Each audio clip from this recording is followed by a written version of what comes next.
Hello, my name is Curtis Bryant, and welcome to episode 2 of No Place Like Home, a visual diary of my mid 30s, navigating life, love, relationships, money, independence, highs, lows, all that good stuff, right?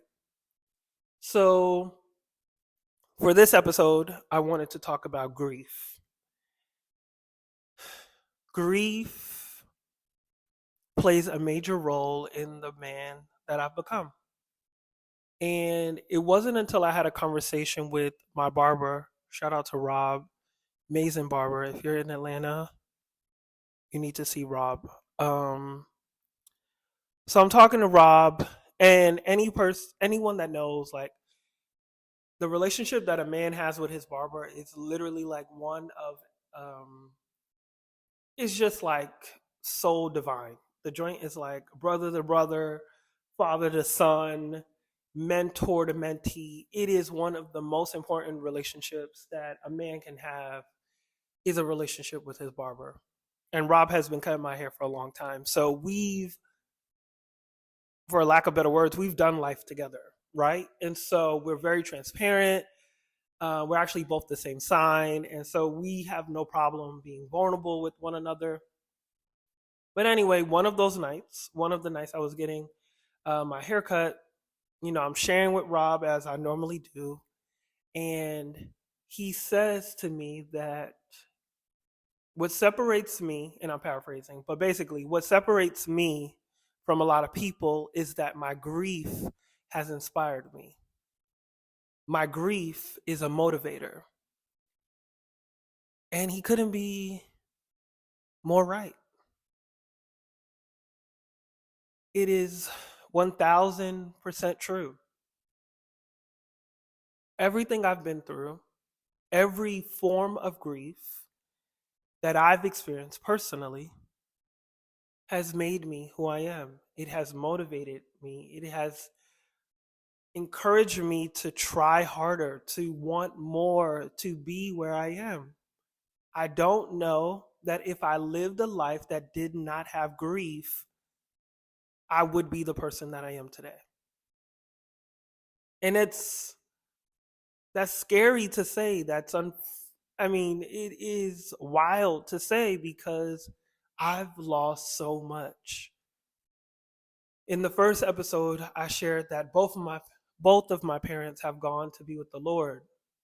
And I was also speaking to one of my best friends, Imad, about how ever since the passing of my mom, I've just never been the same. And not in this bad way, not in this terrible way, but literally when my mom was no longer here, I wanted more. I changed. My thought patterns changed. I wanted to learn more about my habits. I wanted to learn more about the habits of others. I was curious. I was adventurous. I was brave. I was honest with myself, with others, right? So much came from that. And now, with the unfortunate sudden loss of my dad this past April, again, I am being, because I'm speaking about grief with a little praise in this episode. I am again gifted the opportunity to use my grief as a catapulting situation, right? And again, I would not be where I am had I not believed in myself, had I not used my sadness of the loss of my parent, of my dad, to remind me of the importance of living. And so I want this episode to find and reach the person who is experiencing grief. And not just grief of loss, right?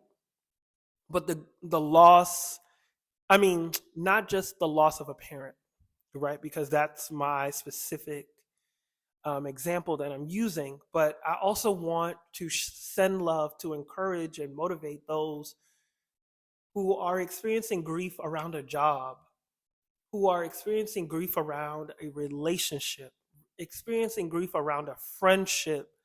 There are so many forms of grief that we sort of overlook, that we sort of that just don't get highlighted, right? We give we give so much power to death. We give so much power to death. And yet there are so many ways that we are all grieving on a daily basis. That you can grieve in the smallest of ways of going to your favorite restaurant and the menu change, right? There and that's so small and I'm being funny, but grief is all around us, right? We are constantly experiencing how to adapt to loss, how to adapt to change. And I want you to know that you can use your loss as a fuel.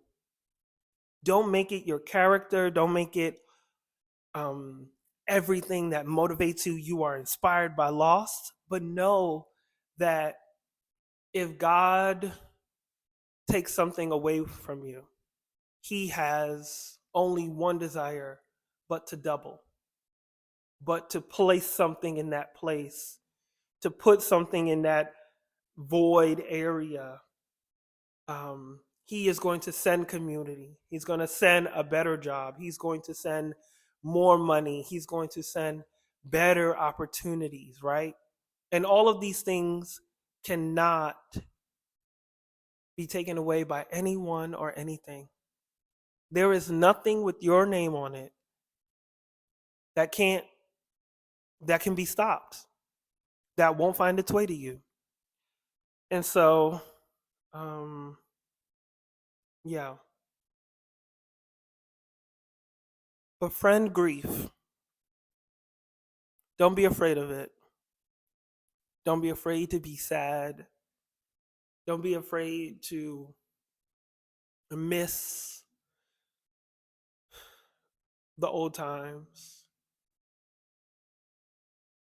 because through reminiscing, you can also learn. You can also adapt. You can also change. And if used correctly, you too can become brave. So I hope this helps someone. Thank you for watching. And send this to someone you love. Send this to someone you know who is going through grief. And again, remember that grief is so many things. So really think about the ways that the people in your life are missing or losing things, and send them love. And I want to say that I love you, that you are loved, that you are valuable, and that you deserve to be happy. So thank you for watching, and I'll see you in my next visual diary entry. This has been an entry on grief. Later.